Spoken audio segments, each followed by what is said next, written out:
ದಿನ ಮಾತಾಡಲಿಲ್ಲ. ಓಲಿ ಈಗ ಅಲಯನ್ಸ್ ಮಾಡ್ಕೊಂಡವ್ರೆ. ಅಲಯನ್ಸ್ ಮಾಡ್ಕೊಳ್ಳದೆ ಇರುವಾಗ ಮಾತಾಡಿದ್ರ? ಸೊ ಅದರಿಂದ ರಾಜ್ಯ ಆರ್ಥಿಕವಾಗಿ ದಿವಾಳಿಯಾಗಿದೆ. ಗ್ಯಾರಂಟಿ ಯೋಜನೆಗಳಿಗೆ ದುಡ್ಡು ಕೊಡಲಿಕ್ಕೆ, ಗ್ಯಾರಂಟಿ ಯೋಜನೆಗಳಿಗೆ ಎಷ್ಟು ದುಡ್ಡು ಖರ್ಚಾಗುತ್ತೆ ಗೊತ್ತಾ? ನಮಗೆ ಇದರಿಂದ ಈ ಪೆಟ್ರೋಲ್ ಮೇಲೆ ಡೀಸೆಲ್ ಮೇಲೆ ಬೆಲೆ ಏರಿಸಿದ್ರಿಂದ ಒಂದು 3,000 ಕೋಟಿ ಬರ್ಬೋದು. 60,000 ಕೋಟಿ ಗ್ಯಾರಂಟಿ ಯೋಜನೆಗಳಿಗೆ, 60,000 ಕೋಟಿ.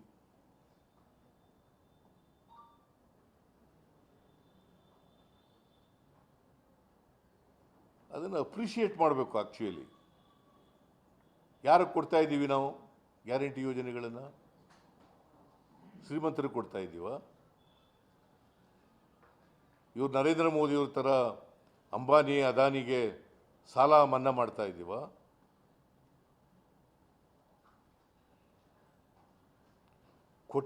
ಕೋಟ್ಯಾಧಿಪತಿಗಳಿಗೆ, ಇಂಡಸ್ಟ್ರಿಯಲಿಸ್ಟ್ಗಳಿಗೆ ಸಾಲ ಮನ್ನಾ ಮಾಡ್ತಾ ಇದ್ದೀವ?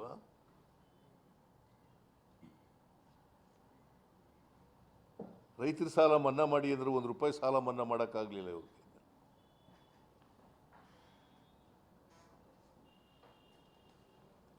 ಇವರು ನಮಗೆ ಪಾಠ ಹೇಳ್ಕೊಡೋಕ್ಕೆ ಶುರು ಮಾಡಿದ್ದಾರೆ. ನೋಡಪ್ಪ, ನಮಗೆ ಸೀಮಿತ ಕ್ಷೇತ್ರ ಇರೋದು. ನಾವು ತೆರಿಗೆನ ಬೇರೆ ರಾಜ್ಯಗಳಿಗಿಂತ ಹೆಚ್ಚು ಮಾಡೋಕ್ಕೆ ಹೋಗಿಲ್ಲ, ಗೊತ್ತಾಯ್ತಾ? ನಾವು ಪಕ್ಕದ ರಾಜ್ಯಗಳಿಗಿಂತ ಕಡಿಮೆ ಮಾಡಿದ್ದೀವಿ. ನಾವು ಹೆಚ್ಚು ಮಾಡಿದರೂ ಕೂಡ ಕಡಿಮೆ ಮಾಡಿದ್ದೀವಿ. ಅದನ್ನು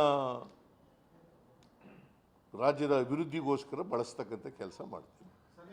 ನಾನು ಪಕ್ಕದ ರಾಜ್ಯಗಳಲ್ಲೆಲ್ಲ ಜಾಸ್ತಿ, ಈಗ ಸಂಪನ್ಮೂಲ ಹೆಚ್ಚು ಮಾಡಬೇಕಲ್ಲಪ್ಪ. ಸಂಪನ್ಮೂಲ ಇಲ್ಲದೇ ಅಭಿವೃದ್ಧಿ ಮಾಡೋಕ್ಕಾಗತ್ತಾ? ಬಜೆಟ್ ಮಂಡಿಸಿದ್ದೀನಿ ನಾನು. 3,72,000 ಕೋಟಿ ರೂಪಾಯಿಗೆ ಬಜೆಟ್ ಮಂಡಿಸಿದ್ದೀನಿ. ಹಾಗೆ ಹೆಚ್ಚು ಮಾಡಿಲ್ಲ. ಈಗ ಇರ್ತಕ್ಕಂಥ ಸಂಪನ್ಮೂಲ ಕ್ರೋಢೀಕರಣ ಮಾಡಲಿಕ್ಕೋಸ್ಕರವಾಗಿ ಮತ್ತು ಯಾರಿಗೂ ತೊಂದರೆ ಆಗದ ರೀತಿಯಲ್ಲಿ, ಪಕ್ಕದ ರಾಜ್ಯಗಳಿಗಿಂತ ಜಾಸ್ತಿ ಆಗದ ರೀತಿಯಲ್ಲಿ ಹೆಚ್ಚು ಮಾಡಿದ್ದೀವಿ. ಇದು ನಮಗೆ ಸಂಬಳ ಕೊಡೋಕ್ಕೆ ದುಡ್ಡಿಲ್ಲ ಅಂತೆಲ್ಲ ಮಾಡಿರೋದು, ಅಥವಾ ಗ್ಯಾರಂಟಿ ಯೋಜನೆಗಳಿಗೆ ದುಡ್ಡಿಲ್ಲ ಅಂತೆಲ್ಲ ಮಾಡಿರೋದು ಗೊತ್ತಾ? ನಾಗಂತೇಳಿ ಕರ್ನಾಟಕ ಏನು ತುಂಬಿ ತುಳುಕ್ತಾ ಇದೆ ಅಂತ ನಾನು ಹೇಳಕ್ಕೆ ಹೋಗಲ್ಲ. ಬಟ್ ರಿಸೋರ್ಸಸ್ ಹೆಚ್ಚು ಮಾಡ್ಕೊಂಡ್ರೆ ಹೆಚ್ಚು ಅಭಿವೃದ್ಧಿ ಕೆಲಸ ಮಾಡಲಿಕ್ಕೆ ಅನುಕೂಲ ಆಗ್ತದೆ. ಅದು ಕೇಂದ್ರ ಸರ್ಕಾರಕ್ಕೆ ಹೇಳಬೇಕಾ ಬೇಡ? BJPಯವರು ಕೇಂದ್ರ ಸರ್ಕಾರಕ್ಕೆ ₹9.48 ಇದ್ದದನ್ನ ₹32.35 ಮಾಡಿದ್ರಲ್ಲ ಎಕ್ಸೈಸ್ ಡ್ಯೂಟಿನ BJP ಮೇಲೆ. ಅದು ಹೇಳ್ಬೇಕಾ ಬೇಡ? ಹೇಳ್ಬೇಕು ಬೇಡೇನಪ್ಪ? ₹3.56 ಇದ್ದದನ್ನ ₹31.83 ಮಾಡಿದ್ರಲ್ಲ, ಆಗ ಹೇಳ್ಬೇಕಾ ಬೇಡ? ₹410 ಇದ್ದದನ್ನ ಗ್ಯಾಸ್ ಬೆಲೆನ ₹805 ಮಾಡಿದ್ರಲ್ಲ ಈಗ. ಆಗ ಹೊರೆಯಾಗಲಿಲ್ಲ ಬಡವರಿಗೆ? ಬಡವರಿಗೆ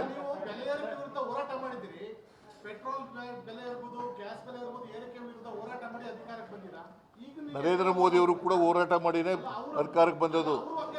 ನರೇಂದ್ರ ಮೋದಿಯವರು ನಾನು ಬೆಲೆ ಇಳಿಸ್ತೀನಿ, ಅಚ್ಛೇದಿ ನಾಯಕ. ನಾನು ಯಾರು ಹೇಳಿದವರು? ನಾನು ಹೇಳಿದ್ದಂಗೆ? ನಾನು ಆ ಥರ ಹೇಳಿದ್ದಿಲ್ಲ. ಎಲೆಕ್ಷನ್ನಲ್ಲಿ ನಾವು ತೆರಿಗೆನೇ ಹಾಕಲ್ಲ ಅಂತ ಹೇಳಿಲ್ಲ. ಪೆಟ್ರೋಲ್ ಡೀಸೆಲ್ ಬೆಲೆ ಮೇಲೆ ತೆರಿಗೆ ಹಾಕಲ್ಲ ಅಂತ ಹೇಳಿದ್ನ? ಅದನ್ನೇ ಹೇಳಿದ್ದು. ಫಸ್ಟ್ ಆಫ್ ಆಲ್ BJPಯವರಿಗೆ ಯಾವುದೇ ನೈತಿಕತೆ ಇಲ್ಲ, ನಂಬರ್ 1. ಕರ್ನಾಟಕದ ಬಗ್ಗೆ ಯಾವುದೇ ಕಾಳಜಿ ಇಲ್ಲ, ನಂಬರ್ 2.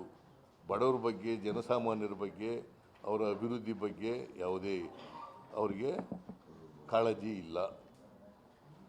5 ವರ್ಷ ನರೇಂದ್ರ ಮೋದಿಯವರು ಯದ್ವಾ ತದ್ವಾ ಬೆಲೆ ಏರಿಸಿದ್ರು ಕೂಡ ಅದನ್ನು ಕಡಿಮೆ ಮಾಡಿ ಅಂತ ಹೇಳ್ತಕ್ಕಂಥದ್ದು ಮಾಡಲಿಲ್ಲ.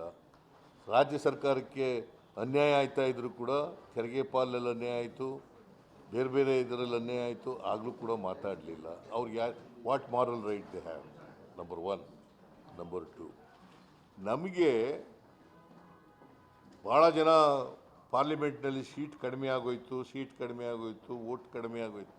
ನಮಗೆ ಎಷ್ಟು ವೋಟ್ ಬಂದಿರೋದು 31%ಇಂದ 45%ಗಿಂತ ಜಾಸ್ತಿ ಆಗಿದೆ ವೋಟ್ ಪರ್ಸೆಂಟೇಜ್. ಕಡಿಮೆ ಆಯಿತಾ ಜಾಸ್ತಿ ಆಯಿತು? 13%ಗಿಂತ ಜಾಸ್ತಿ ಆಯಿತು. ಗೊತ್ತಾಯ್ತಾ? ಒಂದು ಸೀಟ್ ಇತ್ತು ನಮಗೆ 2019ರಲ್ಲಿ, ಒಂದೇ ಸೀಟ್ ಇದ್ದದು, 9 ಸೀಟ್ ಬಂತು. ನಾವು ಸೋತಿದ್ದೇವ? ಅವ್ರು ಎಷ್ಟಿದ್ರು 2019ರಲ್ಲಿ? ಎಷ್ಟಿದಪ್ಪ ಇದ್ರು? 25 ಅಲ್ಲ, 25. ಈಗ ಎಷ್ಟಿದ್ದರು? ಸೋತರವ್ರು ನಾವು, ಅವರ ಅನಲೈಸು ಮಾಡಲ್ಲ, ಏನೂ ಇಲ್ಲ. ಅವರು ನಮಗಿಂತ ಪಾಯಿಂಟ್ ಸಮಥಿಂಗ್ ಎಷ್ಟೋ ಹೆಚ್ಚಾಗಿದ್ದಾರೆ ಅಷ್ಟೇ ಓಟು. ಅದು ಏನೋ ಅಲಯನ್ಸ್ ಮಾಡ್ತಾರೆ. ನಾವು 31% ಇತ್ತು ಹೋದ ಸಾರಿ ಪಾರ್ಲಿಮೆಂಟ್ರಿ ಚುನಾವಣೆಯಲ್ಲಿ, ಈಗ 45%ಗೆ ಹೋಗಿದ್ದೀವಿ. ಗೊತ್ತಾಯ್ತಾ? ಸುಮಾರು 13%ಗಿಂತ ಜಾಸ್ತಿ ಆಗಿದೆ. ಒಂದು ಸೀಟಿಂದ 9 ಸೀಟ್ಗೆ ಹೋಗಿದ್ದೀವಿ. ಕೇಂದ್ರದಲ್ಲಿ ಅವರು ಎಷ್ಟು ಸೀಟ್ ಇದ್ರು? BJP ಎಷ್ಟಿದ್ರಯ್ಯ? ಎಷ್ಟಿದ್ರಪ್ಪ? BJP ಎಷ್ಟಿತ್ತಯ್ಯ ಕೇಂದ್ರದಲ್ಲಿ? 303 ಇದ್ರು. ಈಗ ಎಷ್ಟು ಬಂದವ್ರೆ? 240 ಬಂದವ್ರೆ. ಯಾರು ಸೋತಿರೋರು? ಯಾರು? ಸುಮ್ಮನೆ ಗೊತ್ತಿಲ್ಲೇನೆ ಏನೋ ಪ್ರಶ್ನೆ ಕೇಳೋದು. ನನ್ನ ಹತ್ರ ಬಂದು ಯಾರು ಕೂಡ ಅಭಿವೃದ್ಧಿ ಕೆಲಸಗಳಿಗೆ ದುಡ್ಡು ಕೊಟ್ಟಿಲ್ಲ. ಆಮೇಲೆ ಇದು ಮಾತ್ರ ಹೇಳ್ತೀನಿ, ಇದು ಬಡವರ ಕಾರ್ಯಕ್ರಮ, ಇದಕ್ಕೂ ಚುನಾವಣೆಗೂ ಸಂಬಂಧ ಇಲ್ಲ. ಓಟ್ಗೋಸ್ಕರ ಮಾಡಿರ್ತಕ್ಕಂಥ ಕಾರ್ಯಕ್ರಮಗಳಲ್ಲ. ಬಡವರಿಗೆ ಆರ್ಥಿಕವಾಗಿ ಸಾಮಾಜಿಕವಾಗಿ ಶಕ್ತಿ ಕೊಡಲಿಕ್ಕೆ ಮಾಡಿರ್ತಕ್ಕಂಥ ಕಾರ್ಯಕ್ರಮಗಳು. ಎಲ್ಲ ಕಾರ್ಯಕ್ರಮಗಳನ್ನು ಕೂಡ ಮುಂದುವರಿಸ್ತೀವಿ. ನರೇಂದ್ರ ಮೋದಿಯವರು ಕ್ರೂಡ್ ಆಯಿಲ್ ಬೆಲೆ ಕಡಿಮೆಯಾದರೂ ಕೂಡ, $50 ಬಂದರೂ ಕೂಡ, $113 ಇದ್ದದ್ದು $50 ಬಂದರೂ ಕೂಡ, ಎಕ್ಸೈಸ್ ಡ್ಯೂಟಿನ ಜಾಸ್ತಿ ಮಾಡಿದ್ರು ಕೂಡ ಒಬ್ರು ಬರೀಲಿಲ್ಲ. ನೋಡಪ್ಪ, ಏಪ್ರಿಲ್ ಮೇ ಎಲೆಕ್ಷನ್ ಇತ್ತಲ್ವ, ಕೋಡ್ ಆಫ್ ಕಾಂಡಕ್ಟ್ ಇತ್ತಲ್ವ, ಆಗ ರಿವ್ಯೂ ಮಾಡೋಕ್ಕಾಗಲಿಲ್ಲ. ನಾನು ರಿವ್ಯೂ ಮಾಡಿದ್ದೀನಿ. ಈಗ ಅವ್ರಿಗೆ ಟಾರ್ಗೆಟ್ ಫಿಕ್ಸ್ ಮಾಡಿದ್ದೀನಿ. ಹೋದ ಸಾರಿ ಏನಾಯಿತು ನೀವು ತಿಳ್ಕೋಬೇಕು ಸ್ವಲ್ಪ. ನಾನು ಮಧ್ಯದಲ್ಲಿ ಬಜೆಟ್ ಮಂಡಿಸಿದೆ ಜುಲೈ ತಿಂಗಳಲ್ಲಿ. ಬಸವರಾಜ ಬೊಮ್ಮಾಯಿ ಆಗಲೇ ಬಜೆಟ್ ಮಂಡಿಸ್ಬಿಟ್ಟಿದ್ರು, 23-24ಕ್ಕೆ ಬಜೆಟ್ ಮಂಡಿಸ್ಬಿಟ್ಟಿದ್ರು. ಅವರು ಒಂದು ಟಾರ್ಗೆಟ್ ಕೊಟ್ಟಿದ್ದರು. ನಾನು ಬಂದ ಮೇಲೆ ಇನ್ನೂ ಹೆಚ್ಚು ಟಾರ್ಗೆಟ್ ಕೊಟ್ಟೆ, ತೆರಿಗೆ ಟಾರ್ಗೆಟ್. ಹಾಗಾಗಿ ಟಾರ್ಗೆಟನ್ನು ರೀಚ್ ಆಗೋಕ್ಕಾಗಲಿಲ್ಲ, ನಂಬರ್ 1. ನಂಬರ್ 2, ಈ ಸಾರಿ ಟಾರ್ಗೆಟ್ ಕೊಟ್ಟಿದ್ದೀವಿ. ಮತ್ತು ಕೋಡ್ ಆಫ್ ಕಾಂಡಕ್ಟ್ ಬಂತು, ಎಲೆಕ್ಷನ್ ಬಂತು. ಏಪ್ರಿಲ್ ಮೇ ಜೂನಲ್ಲಿ ರಿವ್ಯೂ ಮಾಡಿದ್ದೀನಿ. ಈ ಸಾರಿ ಟಾರ್ಗೆಟ್ ರೀಚ್ ಆಗೇ ಆಗ್ತೀವಿ. ಇದನ್ನು ಟಾರ್ಗೆಟ್ ರೀಚ್ ಆಗ್ತೀವಿ ಅಂದ ತಕ್ಷಣವೇ ರಿಸೋರ್ಸಸ್ ಮೊಬಿಲೈಸ್ ಮಾಡಬಾರ್ದು ಅಂತ ಇಲ್ಲ. ನೀವೆಲ್ಲ ಸ್ವಲ್ಪ ದಯಮಾಡಿ ಹೇಳಿ ಕೇಂದ್ರದವ್ರಿಗೆ, ನಮಗೆ ಪಾಲು ಕೊಡಬೇಕಲ್ಲ ಹೆಚ್ಚಾಗಿ, ಆ ಪಾಲು ಕೊಡ್ಸೋಕೆ ಹೇಳಿ. ಬೇರೆ ರಾಜ್ಯಗಳಿಗಿಂತ ಕಡಿಮೆ ಇದೆ, BJP ಸರ್ಕಾರಗಳಿಗಿಂತ ಕಡಿಮೆ ಇದೆ. BJPಯವರು ರಾಜಕೀಯಕ್ಕೋಸ್ಕರ ಮಾಡ್ತಾ ಇದ್ದಾರೆ.